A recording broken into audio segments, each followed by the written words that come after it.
Welcome back. We're here with our last segment here with State Representative candidate Sam Rosenfeld. All right, Sam, let's take on some of the big issues in the campaign. Okay. I know you and Doug have gone back and forth on this, on property insurance, some of the suggestions that he made. I know you have a plan which is designed, well, first of all, let me just ask you this. Why do you think so many insurance companies have left the state of Florida, which has resulted in almost no competition between insurance companies here? Why do you, instead of asking you why, we know why. How do we get them back? Okay, and the way that we get the insurance companies back is that we, try to take, windstorm, and let's remove windstorm from the table, and let's bring the insurance companies, back into the state of Florida, and let them provide the regular property, casualty, auto, okay, and do the insurances, where they can always, plan on, making a profit, and just, use those as the standard insurance plans, that they have always covered. The problem with, windstorm was in 2004 and 2005 when the state got, struck, heavily by the hurricanes. The insurance companies, pulled out because the residents, did not wish to pay, 50% increase or, 75%, increase, like these insurance companies were trying to make the citizens pay. And then, citizens that had been put in probably back in like 1992, and it was originally there to just handle the residents that could not get a regular plan. And now when the insurance companies all left, right, then citizens was left pretty much to try to insure all the people that lived on the coast and the people that were then difficult to insure.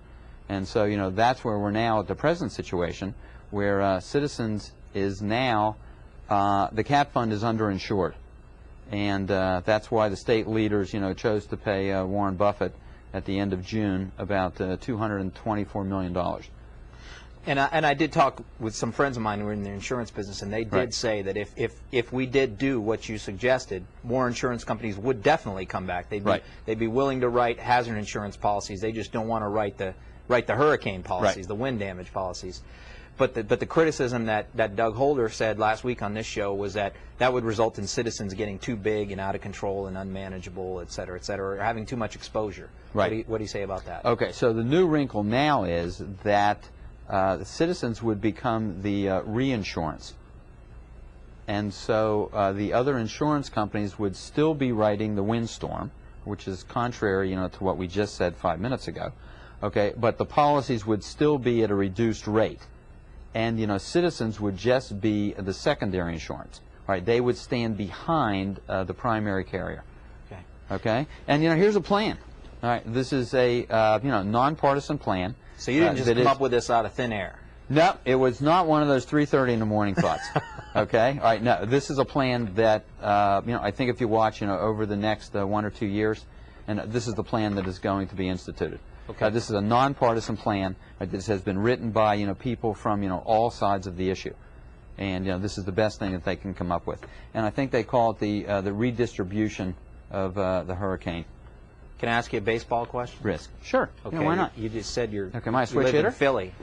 Are you? Who are you rooting for in the World Series? Well, having been born in Pittsburgh, my first thoughts are always with the Pirates. But Philadelphia was where I did spend probably close to 30 years. And so this is going to be a wonderful series, and I do hope that it goes 7 games. But I have to say my heart is with the Phillies. Okay, you sounded like a great politician until the last statement there, and then you were honest. Well, okay, hey, look. Okay, now that's what I've been telling people, all through this campaign. Okay, I said I'm going to be honest with you tonight, just like I'm going to be honest with you when I get to Tallahassee, and I'm going to try to give you the right answer. Just a general question, because Doug did say one of his priorities is to try to help get the Red Sox here and to try to secure some state money for that. What's just your general feeling on baseball? Do you really think it has a big economic impact on the community? Is it profitable, or? No, that would all depend on which one of the 2 studies you read. Okay, if you read the study that's done by the baseball teams, they are all profitable. Okay, and if you read the studies that are done by the nonpartisan groups, they are not profitable. The problem that I have is that we're trying to do this at a bad economic time. There has been, polling done down in District 70 that shows overwhelmingly the citizens are against it. Okay, when I go out canvassing, there are people that I meet that have been unemployed for 3 months, 6 months longer. These people, their savings, has been depleted. Their homes are getting ready to be foreclosed on. The Red Sox are the last thing on their mind, and what they're looking for is, they're looking for a job. So you're not big on using state money to lure the Red Sox here? Not at this time, and I don't think that the residents are, either. Okay. The voting was probably 68% against, and probably 51% were, strongly against. And this was polling that was just done, I believe, the middle of August, or Sam, maybe the middle of July. Thanks for coming on the show. Sure, appreciate, hey, no problem. Appreciate having This you. is it? That's it. It's over? It goes it's by done? quick. It does, doesn't it? Thanks for coming. All right, hopefully the next 2 weeks, will go by just as quickly. Okay. All right, thank you very much, Ron. It was a pleasure. Time for our final segment, our favorite segment, the Weasel of the Week. Pop goes the one and the weasel. I see the empty pocket needs a The next page.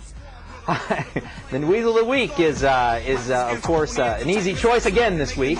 It's, of course, United States Congressman Tim Mahoney, whose district covers most of Charlotte County. Of course, Tim Mahoney has admitted this past week to having a couple of affairs that have gotten him in trouble, and that's not why he's the Weasel of the Week. People make mistakes. People make errors in judgment, and if we, made the Weasel of the Week a congressman who had an affair, that's what we do every week. So that's not why he's the Weasel of the Week. The problem is the history of his district. This is a district that was embarrassed by Congressman Mark Foley and his indiscretions. And actually, Tim Mahoney ran on a platform of, hey, you're going to have nothing to worry about with me. I'm squeaky clean in this area. And he let people down. So he promised to be clean. There's a history of problems in the district. And finally, if you listen to the phone call that he made to one of the women who is one of his employees, for that reason alone, he should be voted out of office. It was disgraceful. He was condescending. He was ruthless. And he was firing her in this phone call because she had the audacity to actually talk about possibly making this public. So, Tim Mahoney, easy choice. You're the Weasel of the Week. Enjoy your final couple weeks in office because you're about to be voted out.